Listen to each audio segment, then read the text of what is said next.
जी हाँ, सारे ਸਰੋਤਿਆਂ ਨੂੰ ਮੇਰੇ ਵੱਲੋਂ ਦਿਲਪ੍ਰੀਤ ਸਿੰਘ ਵੱਲੋਂ ਪਿਆਰ ਭਰੀ ਤੇ ਨਿੱਘੀ ਸਤਿ ਸ੍ਰੀ ਅਕਾਲ।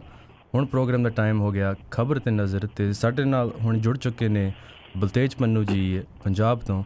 ਪਰ ਪ੍ਰੋਗਰਾਮ ਸ਼ੁਰੂ ਕਰਨ ਤੋਂ ਪਹਿਲਾਂ ਅਸੀਂ ਸਪਾਂਸਰਾਂ ਦਾ ਧੰਨਵਾਦ ਕਰਨਾ ਚਾਹੁੰਦੇ ਹਾਂ। ਖਬਰ ਤੇ ਨਜ਼ਰ ਦੇ ਸਪਾਂਸਰ ਖਾਲਸਾ ਇੰਸ਼ੋਰੈਂਸ ਸੈਨ ਹੋਜ਼ੇ ਦੇ ਵਿੱਚ, ਉਹਨਾਂ ਦਾ ਫੋਨ ਨੰਬਰ ਹੈਗਾ 4082722500। ਗੁਰਦੀਪ ਸਿੰਘ ਬਿਰਦੀ ਕਲੋਵਿਸ ਤੋਂ, ਇਸ਼ਨਜੀਤ ਸਿੰਘ ਖਲੋਟੀ ਯੂਬਾ ਸਿਟੀ ਤੋਂ, ਸਤਨਾਮ ਸਿੰਘ ਸ਼ੇਰਗਿੱਲ ਸੈਲਮਾ ਤੋਂ, ਜਸਵੀਰ ਜੋਸ਼ਨ ਮਾਊਂਟਨ ਹਾਊਸ ਤੋਂ, ਮਨਦੀਪ ਸਿੰਘ ਅਤੇ ਸਰਬਜੀਤ ਕੌਰ ਸੈਨ ਹੋਜ਼ੇ ਤੋਂ, ਜੱਸੀ ਗਿੱਲ ਅਤੇ ਜੱਸੀ ਸਿੱਧੂ ਬੇਕਰਸਫੀਲਡ ਤੋਂ, ਅਤੇ ਪ੍ਰੀਤਮ ਸਿੰਘ ਅਤੇ ਤਲਵਿੰਦਰ ਸਿੰਘ ਗਿੱਲ ਬੇਕਰਸਫੀਲਡ ਤੋਂ। ਅਤੇ ਲਓ ਜੀ, ਅਸੀਂ ਹੁਣ ਬਲਤੇਜ ਪੰਨੂ ਜੀ ਨੂੰ ਸਵਾਗਤ ਕਰਦੇ ਹਾਂ। ਹਾਂਜੀ ਬਲਤੇਜ ਪੰਨੂ ਜੀ, ਸਤਿ ਸ਼੍ਰੀ ਅਕਾਲ। ਸਤਿ ਸ਼੍ਰੀ ਅਕਾਲ ਜੀ, ਬਹੁਤ ਧੰਨਵਾਦ ਜੀ, ਮਿਹਰਬਾਨੀ। ਔਰ ਜਿਹੜੇ ਅੱਜ ਜੋ ਕੁਛ ਵਾਪਰ ਰਿਹਾ ਆਲੇ ਦੁਆਲੇ ਪੰਜਾਬ ਭਾਰਤ ਪੱਧਰ ਦੇ ਉੱਤੇ, ਉਹਦੀ ਕੁਛ ਚੀਰ ਫਾੜ ਕਰਦੇ ਹਾਂ। ਸਭ ਤੋਂ ਵੱਡੀ ਖਬਰ ਜਿਹੜੀ ਉਹ ਦਿੱਲੀ ਤੋਂ ਹੀ ਆ ਰਹੀ ਹੈ, ਜਿੱਥੇ ਕਿ ਆਮ ਆਦਮੀ ਪਾਰਟੀ ਦੀ ਸਰਕਾਰ ਦੇ ਵਿੱਚ ਆਪੋ ਧਾਪੀ ਜਿਹੜੀ ਹੈ ਜੀ ਉਹ ਸਿਖਰ ਦੇ ਉੱਤੇ ਪਹੁੰਚ ਗਈ ਹੈ। ਜਿਹੜੇ ਸਾਬਕਾ ਜੇਲ੍ਹ ਮੰਤਰੀ ਨੇ ਕਪਿਲ ਮਿਸ਼ਰਾ, ਜਦੋਂ ਉਹਨਾਂ ਨੂੰ ਉਹਨਾਂ ਦੇ ਅਹੁਦੇ ਤੋਂ ਹਟਾਇਆ ਗਿਆ ਤਾਂ ਉਸ ਤੋਂ ਬਾਅਦ ਉਹਨਾਂ ਨੇ ਇਹ ਗੱਲ ਆਖੀ ਹੈ ਕਿ ਜਿਹੜੇ ਮੰਤਰੀ ਨੇ ਆਮ ਆਦਮੀ ਪਾਰਟੀ ਦੇ ਸਤਿੰਦਰ ਜੈਨ, ਉਹਨਾਂ ਨੇ ਕੋਈ 50 ਕਰੋੜ ਰੁਪਈਏ ਦਾ ਲੈਣ ਦੇਣ ਜਿਹੜਾ ਜੀ ਉਹ ਕੀਤਾ ਕਿਤੇ ਜ਼ਮੀਨ ਘੁਟਾਲੇ ਦੇ ਵਿੱਚ, ਤੇ 2 ਕਰੋੜ ਰੁਪਈਆ ਉਹਨਾਂ ਨੇ ਅਰਵਿੰਦ ਕੇਜਰੀਵਾਲ ਨੂੰ ਦਿੱਤਾ। ਇਹਦੇ ਵਿੱਚੋਂ ਇਹਦੇ ਸਬੂਤ ਦੇ ਤੌਰ ਦੇ ਉੱਤੇ ਉਹਨੇ ਕਿਸੇ ਕਿਸਮ ਦਾ ਕੋਈ ਸਬੂਤ ਨਹੀਂ ਦਿੱਤਾ, ਪਰ ਇਹ ਗੱਲ ਉਹਨੇ ਆਖੀ ਆ ਕਿ ਉਹ CBI ਨੂੰ ਤੇ ਐਂਟੀ ਕਰਪਸ਼ਨ ਬਿਊਰੋ ਜਿਹੜੀ ਆ ਉਹਨੂੰ ਇਹਦੇ ਸਬੂਤ ਦੇ ਸਕਦਾ। ਇਹਨੂੰ ਲੈ ਕੇ ਜਿਹੜਾ ਅਰਵਿੰਦ ਕੇਜਰੀਵਾਲ ਹੋਰਾਂ ਦੀ ਜਿਹੜੀ ਸਰਕਾਰ ਹੈ ਦਿੱਲੀ ਵਾਲੀ, ਉਹਦੇ ਵਿੱਚ ਕਈ ਕਿਸਮ ਦੀਆਂ ਅਟਕਲਾਂ ਵਗੈਰਾ ਜਿਹੜੀਆਂ ਉਹ ਲੱਗਣ ਲੱਗੀਆਂ ਨੇ। ਇਹ ਕਿਹਾ ਜਾ ਰਿਹਾ ਹੈ ਕਿ ਜਿਸ ਤਰੀਕੇ ਦੇ ਨਾਲ ਸਤਿੰਦਰ ਜੈਨ ਦੇ ਉੱਤੇ ਹਮਲਾ ਕਰ ਰਿਹਾ ਕਪਿਲ ਮਿਸ਼ਰਾ, ਔਰ ਜਿਵੇਂ ਉਹਨੇ ਅਰਵਿੰਦ ਕੇਜਰੀਵਾਲ ਹੋਰਾਂ ਨੂੰ ਚੈਲੰਜ ਕੀਤਾ, ਉਹਦੇ ਪਿੱਛੇ ਪਿਛਲੇ ਦਿਨਾਂ ਤੋਂ ਜਿਹੜੀ ਚੱਲ ਰਹੀਆਂ ਕੁਛ ਸੰਭਾਵਨਾਵਾਂ, ਜਿਹਦੇ ਵਿੱਚ ਇੱਕ ਧੜਾ ਵੱਖਰੇ ਤੌਰ ਦੇ ਉੱਤੇ ਤੁਰ ਰਿਹਾ ਸੀਗਾ, ਉਹੀ ਇਸ ਸਾਰੀ ਕਹਾਣੀ ਦੇ ਪਿੱਛੇ ਜਿਹੜਾ ਉਹ ਹੋ ਸਕਦਾ। ਇਹਦੇ ਉੱਤੇ ਵੱਖੋ ਵੱਖਰੇ ਪ੍ਰਤੀਕਰਮ ਜਿਹੜੇ ਜੀ ਉਹ ਆ ਰਹੇ ਨੇ। ਕੁਮਾਰ ਵਿਸ਼ਵਾਸ ਨੇ ਕਿਹਾ ਕਿ ਕਪਿਲ ਮਿਸ਼ਰਾ ਦੇ ਵੱਲੋਂ ਲਾਏ ਹੋਏ ਦੋਸ਼ਾਂ ਦੇ ਉੱਤੇ ਕੋਈ ਬੰਦਾ ਯਕੀਨ ਨਹੀਂ ਕਰੂਗਾ। ਆਮ ਆਦਮੀ ਪਾਰਟੀ ਦੇ ਵਿੱਚੋਂ ਕੱਢੇ ਗਏ ਯੋਗਿੰਦਰ ਯਾਦਵ ਹੋਰਾਂ ਨੇ ਇਹ ਕਿਹਾ ਕਿ ਅਰਵਿੰਦ ਕੇਜਰੀਵਾਲ ਹੋਰੀ ਹੰਕਾਰੀ ਹੋ ਸਕਦੇ ਨੇ, ਉਹ ਅੜਬ ਹੋ ਸਕਦੇ ਨੇ, ਪਰ ਕਰਪਟ ਨਹੀਂ ਹੋ ਸਕਦੇ। ਉਧਰ ਅੰਨਾ ਹਜ਼ਾਰੇ ਨੇ ਇਹ ਗੱਲ ਕਹੀ ਆ ਕਿ ਭ੍ਰਿਸ਼ਟਾਚਾਰ ਦੇ ਵਿਰੋਧ ਦੇ ਵਿੱਚ ਲਹਿਰ ਦੇ ਵਿੱਚੋਂ ਖੜੇ ਹੋਏ ਅਰਵਿੰਦ ਕੇਜਰੀਵਾਲ ਦੇ ਉੱਤੇ ਦੋਸ਼ ਲੱਗਣੇ ਇੱਦਾਂ ਦੇ, ਇਹ ਆਪਣੇ ਆਪ ਦੇ ਵਿੱਚ ਕਈ ਸਵਾਲ ਖੜੇ ਕਰਦੇ ਨੇ। ਦੇਖਣਾ ਇਹ ਹੋਊਗਾ ਕਿ ਆਮ ਆਦਮੀ ਪਾਰਟੀ ਦੀ ਸਰਕਾਰ ਜਿਹੜੀ ਕਿ ਆਪਣੇ ਅੰਦਰੋਂ ਹੀ ਕਪਿਲ ਮਿਸ਼ਰਾ ਵਰਗੇ ਲੋਕਾਂ ਦੇ ਵਿਰੋਧ ਕਰਨ ਕਰਕੇ ਘਿਰ ਗਈ ਆ, ਇਸ ਸਭ ਕਾਸੇ ਦੇ ਵਿੱਚੋਂ ਕਿਵੇਂ ਉਹ ਬਾਹਰ ਨਿਕਲਦੀ ਆ। ਉਧਰ ਅੱਜ ਦਾ ਦਿਨ ਜਿਹੜਾ ਇਸ ਪੱਖੋਂ ਵੀ ਅਹਿਮ ਰਹਿਣਾ ਹੈ ਕਿ ਆਮ ਆਦਮੀ ਪਾਰਟੀ ਦੇ ਸੁਪਰੀਮੋ ਅਰਵਿੰਦ ਕੇਜਰੀਵਾਲ ਨੇ ਪੰਜਾਬ ਦੇ MLAs ਜਿਹੜੇ ਨੇ ਉਹਨਾਂ ਨੂੰ ਸੱਦਿਆ ਦਿੱਲੀ ਦੇ ਵਿੱਚ, ਤਾਂ ਕਿ ਪੰਜਾਬ ਦੀ ਲੀਡਰਸ਼ਿਪ ਦੇ ਵਿੱਚ ਤਬਦੀਲੀ ਜਿਹੜੀ ਸੰਭਾਵੀ ਰੂਪ ਦੇ ਵਿੱਚ ਕੀਤੀ ਜਾ ਰਹੀ ਆ, ਉਸ ਜਿਹੜੀ ਉਹ ਤਬਦੀਲੀ ਆ ਉਹ ਕੀਤੀ ਜਾ ਸਕੇ। ਇਹ ਨਵੀਂ ਬਣੀ ਜਿਹੜੀ ਸਿਚੁਏਸ਼ਨ ਆ, ਇਹਦੇ ਤੋਂ ਬਾਅਦ ਕੋਈ ਵੀ ਫੈਸਲਾ ਜਿਹੜਾ ਜੀ ਉਹ ਲੈ ਸਕਣਾ ਸ਼ਾਇਦ ਏਡਾ ਸੌਖਾ ਨਹੀਂ ਹੋਊਗਾ ਜੀ। ਪੰਜਾਬ ਦੇ ਮੁੱਖ ਮੰਤਰੀ ਕੈਪਟਨ ਅਮਰਿੰਦਰ ਸਿੰਘ ਹੋਰੀ ਤਰਨਤਾਰਨ ਦੇ ਨੇੜੇ ਪਿੰਡ ਵੇਈ ਪੁੰਜ ਦੇ ਵਿੱਚ ਪਹੁੰਚੇ, ਜਿੱਥੇ ਕਿ ਪਿਛਲੇ ਦਿਨੀ ਇੱਕ ਜਿਹੜਾ ਸ਼ਹੀਦ ਹੋ ਗਏ ਸਨ ਸੂਬੇਦਾਰ ਮੇਜਰ ਪਰਮਜੀਤ ਸਿੰਘ ਹੋਰੀ, ਉਹਨਾਂ ਦੇ ਘਰ ਦੇ ਵਿੱਚ ਜਾ ਕੇ ਉਹਨਾਂ ਨੇ ਪਰਿਵਾਰ ਦੇ ਮੈਂਬਰਾਂ ਦੇ ਨਾਲ ਮੁਲਾਕਾਤ ਉਹਨਾਂ ਨੂੰ ਕੀਤੀ ਤੇ ਉਹਨਾਂ ਨੂੰ ਹੌਸਲਾ ਦਿੱਤਾ। ਸਰਕਾਰ ਦੇ ਵੱਲੋਂ ਜਿਹੜੀ ਐਲਾਨੀ 5 ਲੱਖ ਰੁਪਏ ਦੀ ਸਹਾਇਤਾ ਸੀ, ਉਹਦਾ ਚੈੱਕ ਵੀ ਉਹਨਾਂ ਨੇ ਪਰਿਵਾਰ ਨੂੰ ਦਿੱਤਾ, ਔਰ ਪਰਿਵਾਰ ਦੇ ਬੱਚਿਆਂ ਨੂੰ 2 ਜਾਣਿਆਂ ਨੂੰ ਖਾਸ ਤੌਰ ਦੇ ਉੱਤੇ ਰਾਖਵੀਆਂ ਨੌਕਰੀਆਂ ਰੱਖਣ ਦੀ ਗੱਲ ਵੀ ਉਹਨਾਂ ਨੇ ਕਹੀ। ਉਹਨਾਂ ਨੇ ਕਿਹਾ ਕਿ ਸੂਬੇਦਾਰ ਮੇਜਰ ਪਰਮਜੀਤ ਸਿੰਘ ਹੋਰਾਂ ਦੀ ਜਿਹੜੀ ਬੇਟੀ ਹੈ ਵੱਡੀ ਉਹਨੂੰ ਨਾਇਬ ਤਹਿਸੀਲਦਾਰ ਦੀ ਨੌਕਰੀ ਦਿੱਤੀ ਜਾਊਗੀ ਤੇ ਉਹਦਾ ਲੜਕਾ ਜਦੋਂ ਇਹ ਦੋਨੋਂ ਅਡਲਟ ਹੋ ਜਾਂਦੇ ਨੇ ਸਾਹਿਲਦੀਪ, ਉਹਨੂੰ ਪੁਲਿਸ ਦੇ ਵਿੱਚ ASI ਦੀ ਨੌਕਰੀ ਜਿਹੜੀ ਆ ਉਹ ਰਾਖਵੀਂ ਉਹਦੇ ਵਾਸਤੇ ਰੱਖੀ ਜਾਊਗੀ। ਪਰਮਜੀਤ ਸਿੰਘ ਦਾ ਜਿਹੜਾ ਪਰਿਵਾਰ ਹੈ, ਮੈਂ ਕੱਲ ਵੀ ਗੱਲ ਸਾਂਝੀ ਕੀਤੀ ਸੀ ਕਿ ਇੱਕ IAS ਤੇ IPS ਜਿਹੜਾ ਜੋੜਾ ਹੈ ਹਸਬੈਂਡ ਵਾਈਫ, ਉਹਨਾਂ ਨੇ ਜਿਹੜੀ ਛੋਟੀ ਬੇਟੀ ਆ ਉਹਦੀ ਪੜ੍ਹਾਈ ਦਾ ਖਰਚਾ ਚੁੱਕਿਆ ਸੀਗਾ ਤੇ ਹੁਣ ਪੰਜਾਬ ਦੇ ਮੁੱਖ ਮੰਤਰੀ ਹੋਰਾਂ ਦੇ ਵੱਲੋਂ ਇਸ ਪਰਿਵਾਰ ਦੇ ਕੋਲੇ ਪਹੁੰਚ ਕਰਨ ਕਰਕੇ ਜਿਹੜੇ ਪਿਛਲੇ ਦਿਨਾਂ ਤੋਂ ਕੁਝ ਅਟਕਲਾਂ ਚੱਲ ਰਹੀਆਂ ਸਨ ਕਿ ਸਰਕਾਰ ਨੇ ਉਹਨਾਂ ਦੀ ਬਾਂਹ ਨਹੀਂ ਫੜੀ, ਉਹ ਅਟਕਲਾਂ ਤਕਰੀਬਨ ਸਮਾਪਤ ਹੋ ਗਈਆਂ ਨੇ। ਮੈਂ ਦੱਸ ਰਿਹਾ ਸੀ ਕਿ ਨਸ਼ਾ ਤਸਕਰ ਜਿਹੜੇ ਨੇ ਉਹਨਾਂ ਨੇ ਕਈ ਕਿਸਮ ਦੀਆਂ ਚੋਰ ਮੋਰੀਆਂ ਜਿਹੜੀਆਂ ਉਹ ਬਣਾਈਆਂ ਹੋਈਆਂ ਨੇ, ਕਿਉਂਕਿ ਪਿਛਲੇ ਦਹਾਕੇ ਤੋਂ ਤਕਰੀਬਨ ਇਹ ਨਸ਼ੇ ਦੇ ਸਮਗਲਰ ਐਸੇ ਸੈਟਲ ਹੋਏ ਨੇ ਕਿ ਉਹਨਾਂ ਨੇ ਆਪਣਾ ਇਹ ਬਿਜ਼ਨਸ ਜਿਹੜਾ ਉਹ ਪ੍ਰੋਪਰ ਸੈਟਲ ਕੀਤਾ ਹੋਇਆ। ਥਾਂ ਥਾਈਂ ਬਹੁਤ ਸਾਰੇ ਇਲਾਕਿਆਂ ਦੀਆਂ ਗੱਲਾਂ ਬਾਤਾਂ ਸਾਹਮਣੇ ਆਉਂਦੀਆਂ ਰਹਿੰਦੀਆਂ ਨੇ। ਦੌਲੇ ਵਾਲੇ ਪਿੰਡ ਦਾ ਸਭ ਨੂੰ ਪਤਾ ਹੈ ਕਿ ਕਿਵੇਂ ਪੂਰੇ ਦਾ ਪੂਰਾ ਪਿੰਡ ਇਹਦੇ ਵਿੱਚ ਸ਼ਾਮਲ ਹੈ, ਕਿੰਨੇ ਪਰਚੇ ਉੱਥੇ ਦਰਜ ਹੋਏ ਨੇ। ਦੌਲੇ ਵਾਲਾ ਇੱਕ ਮਿਸਾਲ ਹੈ, ਇਸ ਤਰ੍ਹਾਂ ਦੇ ਕਈ ਹੋਰ ਪਿੰਡ ਨੇ। ਜਗਰਾਓਂ ਪੁਲਿਸ ਜ਼ਿਲ੍ਹੇ ਦੇ ਵਿੱਚ ਸਤਲੁਜ ਦਰਿਆ ਦੇ ਨੇੜੇ ਪੈਂਦਾ ਇੱਕ ਪਿੰਡ ਕੁੱਲ ਗਹਿਣਾ, ਤੇ ਇੱਥੇ ਵੀ ਜਿਹੜੇ ਕੁੱਲ ਲੋਕ ਨੇ ਜੀ ਉਹ ਤਕਰੀਬਨ ਨਸ਼ੇ ਦੀ ਤਸਕਰੀ ਦੇ ਵਿੱਚ ਜਿਹੜਾ ਉਹ ਲੱਗੇ ਹੋਏ ਨੇ। ਪੁਲਿਸ ਨੇ ਇਸ ਗੱਲ ਦਾ ਖੁਲਾਸਾ ਕੀਤਾ ਹੈ ਕਿ ਜਦੋਂ ਕਿਤੇ ਪੁਲਿਸ ਇੱਥੇ ਛਾਪਾ ਮਾਰਦੀ ਹੈ, ਇਹਨਾਂ ਸਾਰਿਆਂ ਨੇ ਇੱਕ ਤੋਂ ਦੂਜਾ ਘਰ, ਦੂਜੇ ਤੋਂ ਤੀਜਾ, ਅੱਗੇ ਤੋਂ ਅੱਗੇ ਵਿੱਚੋਂ ਜਿਹੜੀਆਂ ਦੀ ਉਹ ਖਿੜਕੀਆਂ ਰੱਖੀਆਂ ਹੋਈਆਂ ਨੇ, ਜਿਹਦੇ ਵਿੱਚੋਂ ਜੇ ਇੱਕ ਘਰ ਦੇ ਉੱਤੇ ਪੁਲਿਸ ਦਾ ਛਾਪਾ ਪਿਆ ਤੇ ਇੱਕ ਤੋਂ ਦੂਸਰੇ ਤੋਂ ਤੀਸਰੇ ਨਿਕਲਦੇ ਇਹ ਦਰਿਆ ਦੇ ਵਿੱਚ ਜਾ ਨਿਕਲਦੇ ਨੇ, ਦਰਿਆ ਕੰਢੇ ਜਾ ਨਿਕਲਦੇ ਨੇ ਤੇ ਉੱਥੋਂ ਭੱਜ ਜਾਂਦੇ ਨੇ। ਆਪਣਾ ਜਿਹੜਾ ਸਮਾਨ ਇਹ ਵੇਚਦੇ ਨੇ ਉਹ ਵੀ ਨਾਲ ਹੀ ਇਹ ਲੈ ਜਾਂਦੇ ਨੇ। 35 ਘਰਾਂ ਦੇ ਇਸ ਤਰ੍ਹਾਂ ਦੀ ਸ਼ਨਾਖਤ ਹੋਈ ਆ ਜਿਹੜੇ ਕਿ ਘਰ ਇੱਕ ਤੋਂ ਦੂਜੇ ਦੇ ਨਾਲ ਅੱਗੇ ਜੁੜਵੇਂ ਨੇ ਤੇ ਵਿੱਚੋਂ ਇਹਨਾਂ ਨੇ ਰਸਤੇ ਰੱਖੇ ਹੋਏ ਨੇ।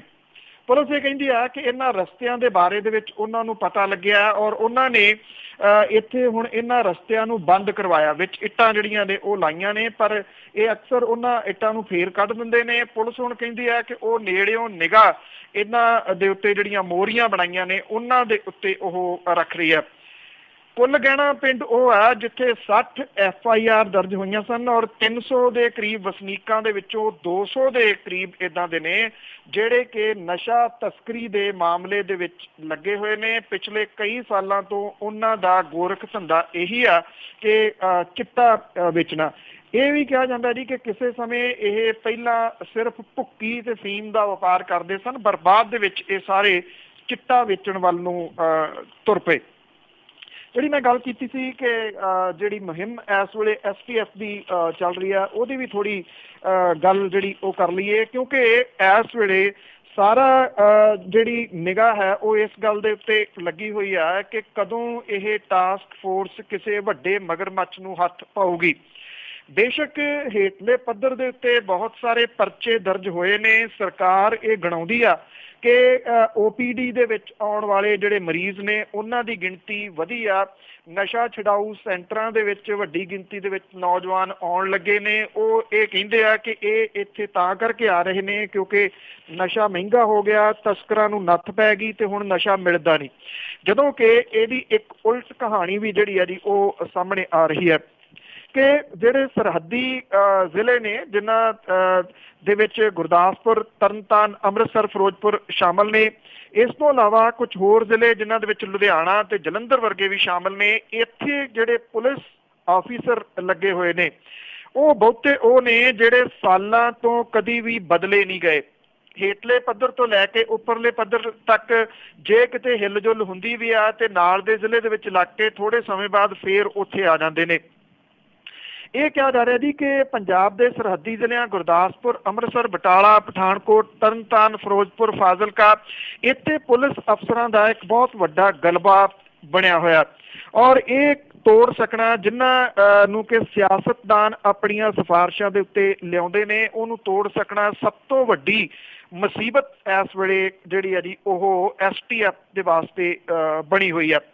बेशक STF जिहड़ी है जी वो जवाब दे सिर्फ पंजाब दे मुख मंत्री नूं है। पंजाब दे मुख मंत्री उहदे नाल सिद्धे संपर्क दे विच ने, डेली बेसिस दे उत्ते उहदे तो पूरी जानकारी जिहड़ी वो हासिल करदे ने। पर ਜਿਹੜੇ ਸਰਹੱਦੀ ਜ਼ਿਲ੍ਹਿਆਂ ਦੇ ਵਿੱਚ ਪੁਲਿਸ ਵਾਲੇ ਤਾਇਨਾਤ ਨੇ ਉਹ ASI ਤੋਂ ਸ਼ੁਰੂ ਹੋ ਕੇ ਉੱਪਰਲੇ ਲੈਵਲ ਤੱਕ ਉਹਨਾਂ ਦੀਆਂ ਬਦਲੀਆਂ ਨਾ ਕਰ ਸਕਣਾ, ਉਹਨਾਂ ਨੂੰ ਦੂਜੇ ਜ਼ਿਲ੍ਹਿਆਂ ਦੇ ਵਿੱਚ ਨਾ ਭੇਜ ਸਕਣਾ, ਜਾਂ ਫਿਰ ਜਿਹੜੇ ਇਹਨਾਂ ਮਾਮਲਿਆਂ ਦੇ ਵਿੱਚ ਸ਼ਾਮਲ ਰਹੇ ਨੇ ਜਾਂ ਬਦਨਾਮ ਨੇ ਉਹਨਾਂ ਨੂੰ ਕਿਸੇ ਖੁੱਡੇ ਲਾਈਨ ਨਾ ਲਾ ਸਕਣਾ ਇੱਕ ਵੱਡੀ ਕਮਜ਼ੋਰੀ ਜਿਹੜੀ ਉਹ ਸਰਕਾਰ ਦੀ ਸਾਹਮਣੇ ਆਈ ਹੈ, ਜਿਹਦੇ ਕਰਕੇ STF ईमानदारी और कमिटमेंट के बावजूद अजे तक उस जगह के उत्ते नहीं पहुँच सकी जिथों तक के उम्मीद सी कि वो छेती कुछ वड्डे नावां नूं काबू कर सकती है। नाल लगवे गवांढी सूबे हरियाणे की भी थोड़ी गल कर लीए, जिथे कि कुछ समा पहला उत्थों के मुख मंत्री मनोहर लाल खट्टर होरां दे खिलाफ कुछ कैबिनेट मंत्रियों ने झंडा चुक लिया सी, पर बाद दे विच किसी ना किसी तरीके दे नाल इहनूं ठप लिया गया, इहनूं बंद जिहड़ा सी ओह करवा दित्ता गया सी। हुण फिर एक बारी हरियाणा की खट्टर सरकार की सारी कैबिनेट मुख मंत्री दे रवैये तो खफा नज़र आ रही है। सूबे दे कैबिनेट मंत्रियों ने पार्टी के जनरल सकत्तर अनिल जैन राही हाई कमांड नूं मुख मंत्री खिलाफ अल्टीमेटम दिंदिआं खट्टर नूं तानाशाही रवैया बदलण दे वास्ते कहा। एक गैर रस्मी कैबिनेट मीटिंग दे विच 9 कैबिनेट मंत्रियों दे विचों एक नूं छड्ड के बाकियां ने मनोहर लाल खट्टर दे नाल नाराजगी प्रगटाई है। सेहत ते खेड मंत्री अनिल विज ने कहा कि वो सिर्फ प्रधानमंत्री दे ऐलानां ते काम करन लई ने। उन्होंने यह कहा कि प्रधानमंत्री तां मुल्क दे ने, खट्टर होरी ये भुल्ली बैठे ने कि वो सूबे दे मुख मंत्री ने। इन्हां ने वित्त विभाग तो बिना बाकी विभागां दीयां फाइलां नूं रद्दी समझण दी गल जिहड़ी है जी वो कही आ। सिक्ख्या मंत्री राम बिलास भी लाल पीले होए बैठे ने। खेती मंत्री OP धनखड़ पिछले समय दे विच अपने राम बिलास ते खट्टर दी टिकड़ी का जिक्र करदे वो कहिंदे ने कि सारियां ने हरियाणे दी भलाई लई सौं खाधी सी, पर दुख दी गल इह आ कि सत्ता दा माड़ा असर जिहड़ा वो पै गया। वित्त मंत्री कैप्टन अभिमन्यू ने भी मुख मंत्री नूं कुछ शिकवे कीते सीगे, पर नरम लहजे दे विच उन्हां ने गल अपनी खट्टर दे सामने रखी सी, जदों कि बाकी जिहड़े कैबिनेट मंत्री ने उन्हां दी सुर वाहवा तिखी आ और यह मामला हाई कमांड तक पहुंच गया दसीदा। अक्सर खबरों के विच आपां गल करते हैं दिनों दिन खत्म हो रहे रिश्तियां दी और रिश्तियां दे विच विश्वास दी। लौंगोवाल नेड़े एक पिंड पैंदा केर सिंह वाली, इत्थे एक बारी फिर रिश्ते तार तार होए ने, जिथे कि एक पुत ने अपने पिता दा जमीन की खातर कतल करता। पिता की मौत का कारण अचानक दिल का दौरा दस के पुत ने अपने गुनाहां दे उत्ते पर्दा पा लिया ते लाश का संस्कार भी करता। हुण फुल चुगण की रस्म तो पहला पुलिस के वलों अंगीठे की राख का नमूना कब्जे दे विच लै लिया गया। कतल के दोष के हेठ केस दर्ज करके पुत नूं गिरफ्तार करने की खबर भी जिहड़ी है वो आ रही है। लाल सिंह जिहड़ा 70 सालां दा सीगा, पिंडी केर सिंह वाली दे ਉਹਦੇ ਕੋਲੇ 4 ਏਕੜ ਜ਼ਮੀਨ ਸੀ। ਉਹਦਾ ਇੱਕ ਪੁੱਤ ਕੁਲਵਿੰਦਰ ਸਿੰਘ ਤੇ ਧੀ ਮਨਦੀਪ ਕੌਰ ਸੀ। ਕੁਲਵਿੰਦਰ ਸਿੰਘ ਆਪਣੇ ਪਿਓ ਕੋਲੋਂ ਬੈਂਕ ਕੋਲੇ ਜ਼ਮੀਨ ਰਹਿਣ ਕਰਕੇ ਕਰਜ਼ੇ ਦੀ ਲਿਮਟ ਕਰਾਉਣ ਦੀ ਮੰਗ ਕਰਦਾ ਸੀਗਾ, ਪਿਓ ਨਾ ਕਰਦਾ ਸੀਗਾ। ਕੋਈ ਜਿਹੜੀ 4 ਤਰੀਕ ਨੂੰ 4:30 ਵਜੇ ਕੁਲਵਿੰਦਰ ਸਿੰਘ ਨੇ ਰੌਲਾ ਪਾ ਦਿੱਤਾ ਕਿ ਉਹਦੇ ਪਿਓ ਦੀ ਦਿਲ ਦੇ ਦੌਰੇ ਕਰਕੇ ਮੌਤ ਹੋ ਗਈ ਆ। ਉਸ ਟਾਈਮ ਘਰੇ ਕੋਈ ਹੋਰ ਮੈਂਬਰ ਮੌਜੂਦ ਨਹੀਂ ਸੀਗਾ। चुक के उन्हें नाल दी नाल अगली सवेर नूं लाल सिंह दा अंतिम संस्कार करता। जदों फुल चुकण की रस्म निभाई जानी सी तो उदों पहला पुलिस नूं सूचना यह मिली कि लाल सिंह की मौत कुदरती नहीं सी हुई, सगों उहदा कतल कीता गया सीगा। ਇਹ ਕਿਹਾ ਗਿਆ ਜੀ ਕਿ ਇਸ ਲਾਲ ਸਿੰਘ ਦੀ ਬੇਟੀ ਜਿਹੜੀ ਮਨਦੀਪ ਕੌਰ ਹੈ ਉਹਨੇ ਪੁਲਿਸ ਦੇ ਕੋਲੇ ਸਾਰੀ ਗੱਲ ਜਿਹੜੀ ਹੈ ਜੀ ਉਹ ਦੱਸੀ ਆ ਕਿ ਉਹਦੇ ਭਰਾ ਦੇ ਸਿਰ ਆੜਤੀਆਂ ਤੇ ਬੈਂਕ ਦਾ ਕਰਜ਼ਾ ਚੜ ਗਿਆ ਸੀ, ਜਿਹਦੇ ਕਰਕੇ ਉਹ ਆਪਣੇ ਪਿਓ ਤੋਂ ਜ਼ਮੀਨ ਬੈਂਕ ਦੇ ਵਿੱਚ ਗਹਿਣੇ ਰਖਾ ਕੇ ਕਰਜ਼ਾ ਲੈਣਾ ਚਾਹੁੰਦਾ ਸੀ। ਪਿਓ ਕਰਜ਼ਾ ਲੈਣ ਤੋਂ ਇਨਕਾਰੀ ਸੀਗਾ, ਜਿਹਦੇ ਕਰਕੇ ਦੋਵਾਂ 'ਚ ਤਕਰਾਰ ਚੱਲਦਾ ਸੀਗਾ। ਮਨਦੀਪ ਕੌਰ ਨੇ ਇਹ ਦੱਸਿਆ ਕਿ ਭਰਾ ਦੇ ਵੱਲੋਂ ਉਹਦੇ ਪਿਓ ਦੇ ਸਿਰ ਦੇ ਵਿੱਚ ਲੋਹੇ ਦੀ ਰਾੜ ਮਾਰ ਕੇ ਹਮਲਾ ਕੀਤਾ ਗਿਆ, ਜਿਹਦੇ ਕਰਕੇ ਉਹਦੀ ਮੌਤ ਹੋਈ ਆ। ਸੋ ਪੁੱਤ ਦੇ ਹੱਥੋਂ ਪਿਓ ਦਾ ਇਹ ਹੋਇਆ ਕਤਲ, ਪਰ ਬਹੁਤੇ ਸਬੂਤ ਕਿਉਂਕਿ ਮਿਟ ਗਏ, ਉਹਨੇ ਅੰਤਮ ਸੰਸਕਾਰ ਤੱਕ ਕਰਤਾ ਸੀਗਾ। ਹੁਣ ਵੇਖਣਾ ਇਹ ਹੋਊਗਾ ਕਿ ਪੁਲਿਸ ਜਿਹੜੀ ਹੈ ਜੀ ਉਹ ਇਸ ਸਭ ਕਾਸੇ ਦੇ ਸਬੂਤ ਜਿਹੜੇ ਆ ਉਹ ਜੁਟਾ ਲੈਂਦੀ ਆ ਜਾਂ ਨਹੀਂ। ਹਰਿਆਣੇ ਦੇ ਵਿੱਚ ਇੱਥੋਂ ਦੀ ਗੁਰਦੁਆਰਾ ਕਮੇਟੀ ਦਾ ਝਗੜਾ ਪਿਛਲੇ ਦਿਨਾਂ ਤੋਂ ਵਾਹਵਾ ਚੱਲਦਾ ਰਿਹਾ। ਹੁਣ ਜਗਦੀਸ਼ ਸਿੰਘ ਝੀਂਡਾ ਇੱਕ ਵਾਰੀ ਫੇਰ ਹਰਿਆਣਾ ਸਿੱਖ ਗੁਰਦੁਆਰਾ ਪ੍ਰਬੰਧਕ ਕਮੇਟੀ ਦੇ ਪ੍ਰਧਾਨ ਬਣ ਗਏ ਨੇ। ਇਹ ਫੈਸਲਾ ਹਰਿਆਣਾ ਗੁਰਦੁਆਰਾ ਪ੍ਰਬੰਧਕ ਕਮੇਟੀ ਦੇ ਮੈਂਬਰਾਂ ਦੀ ਹੋਈ ਮੀਟਿੰਗ ਦੇ ਵਿੱਚ ਲਿਆ ਗਿਆ। ਝੀਂਡੇ ਦੀ ਪ੍ਰਧਾਨਗੀ ਦੇ ਵਿੱਚ ਹੋਈ ਮੀਟਿੰਗ ਦੇ ਵਿੱਚ ਟੋਟਲ 38 ਮੈਂਬਰਾਂ ਦੇ ਵਿੱਚੋਂ 32 ਸ਼ਾਮਲ ਹੋਏ। ਦੀਦਾਰ ਸਿੰਘ ਨਲਵੀ ਗੁੱਟ ਦੇ ਕੁਝ ਮੈਂਬਰਾਂ ਦੇ ਵੱਲੋਂ ਚੋਣ ਕਰਵਾਉਣ ਦੀ ਮੰਗ ਨੂੰ ਝੀਂਡਾ ਗੁੱਟ ਨੇ ਏਜੰਡੇ ਦੇ ਵਿੱਚ ਸ਼ਾਮਲ ਨਾ ਹੋਣ ਕਹਿ ਕੇ ਨਕਾਰ ਦਿੱਤਾ। ਔਰ ਮੀਟਿੰਗ ਦੇ ਦੌਰਾਨ ਨਲਵੀ ਨੇ ਝੀਂਡਾ ਤੇ ਦੋਸ਼ ਇਹ ਲਾਇਆ ਕਿ ਉਹ ਸਾਬਕਾ ਮੁੱਖ ਮੰਤਰੀ ਪ੍ਰਕਾਸ਼ ਸਿੰਘ ਬਾਦਲ ਦੇ ਨਾਲ ਮਿਲੀ ਭੁਗਤ ਕਰਕੇ ਅਕਾਲ ਤਖ਼ਤ ਤੇ ਚਲੇ ਗਏ, ਜਿਹਦੇ ਨਾਲ ਇਹ ਸਾਬਤ ਹੁੰਦਾ ਹੈ ਕਿ ਉਹ ਮੈਂਬਰਾਂ ਦੀ ਅਣਦੇਖੀ ਕਰ ਰਹੇ ਨੇ। ਪਰ ਦੂਜੇ ਪਾਸੇ ਕੁਝ ਤਲਖੀ ਜਿਹੜੀ ਜ਼ਰੂਰ ਹੋਈ। ਇਸ ਤਲਖੀ ਦੇ ਬਾਵਜੂਦ ਜਿਹੜਾ ਝੀਂਡਾ ਸਾਹਿਬ ਸਨ ਉਹਨਾਂ ਨੂੰ ਦੁਬਾਰਾ ਇਹ ਕਿਹਾ ਗਿਆ ਕਿ ਉਹਨਾਂ ਦੇ ਹੱਥ ਹੀ ਹਰਿਆਣਾ ਸਿੱਖ ਗੁਰਦੁਆਰਾ ਪ੍ਰਬੰਧਕ ਕਮੇਟੀ ਦੀ ਕਮਾਨ ਰਹੇਗੀ। ਔਰ ਜਿਹੜੇ ਬਲਜੀਤ ਸਿੰਘ ਦਾਦੂਵਾਲ ਨੇ ਉਹਨਾਂ ਨੂੰ ਦਿੱਤੇ ਅਧਿਕਾਰਾਂ ਦੇ ਮਗਰੋਂ ਇਹ ਸਰਬਸੰਮਤੀ ਦੇ ਨਾਲ ਫੈਸਲਾ ਲਿਆ ਗਿਆ। ਔਰ 3 ਨਵੇਂ ਕਮੇਟੀ ਮੈਂਬਰ ਵੀ ਜਿਹੜੇ ਆ ਜੀ ਇਹਦੇ ਵਿੱਚ ਸ਼ਾਮਲ ਕੀਤੇ ਗਏ ਨੇ। ਇਹ ਜਦੋਂ ਚੋਣ ਹੋ ਗਈ ਤਾਂ ਉਸ ਤੋਂ ਬਾਅਦ ਦੀਦਾਰ ਸਿੰਘ ਨਲਵੀ ਨੇ ਇਹ ਗੱਲ ਕਹੀ ਕਿ ਮੈਨੂੰ ਹੁਣ ਕੋਈ ਸ਼ਿਕਾਇਤ ਨਹੀਂ ਗੀ ਤੇ ਇਹ ਫੈਸਲਾ ਜਿਹੜਾ ਜੀ ਉਹ ਮੈਂ ਮੰਨੂਗਾ। ਪਿਛਲੇ ਦਿਨੀ ਪੰਜਾਬ ਯੂਨੀਵਰਸਿਟੀ ਦੇ ਵਿੱਚ ਫੀਸਾਂ ਦੇ ਵਾਧੇ ਨੂੰ ਲੈ ਕੇ ਬਹੁਤ ਵੱਡਾ ਵਿਵਾਦ ਹੋਇਆ ਔਰ ਉੱਥੇ ਇਸ ਫੀਸਾਂ ਦੇ ਵਾਧੇ ਦਾ ਵਿਰੋਧ ਕਰ ਰਹੇ ਵਿਦਿਆਰਥੀਆਂ ਦੇ ਉੱਤੇ ਜਿਵੇਂ ਚੰਡੀਗੜ੍ਹ ਦੀ ਪੁਲਿਸ ਨੇ ਡਾਂਗ ਭਰਾਈ ਔਰ ਭੱਜ ਕੇ ਵਿਦਿਆਰਥੀਆਂ ਨੂੰ ਕੁੱਟਿਆ ਸੀਗਾ, ਉਹਦੀਆਂ ਤਸਵੀਰਾਂ, ਉਹਦੀਆਂ ਵੀਡੀਓਜ਼ ਪੂਰੀ ਦੁਨੀਆ ਦੇ ਵਿੱਚ ਚਰਚਾ ਦਾ ਵਿਸ਼ਾ ਬਣੀਆਂ ਸੀ।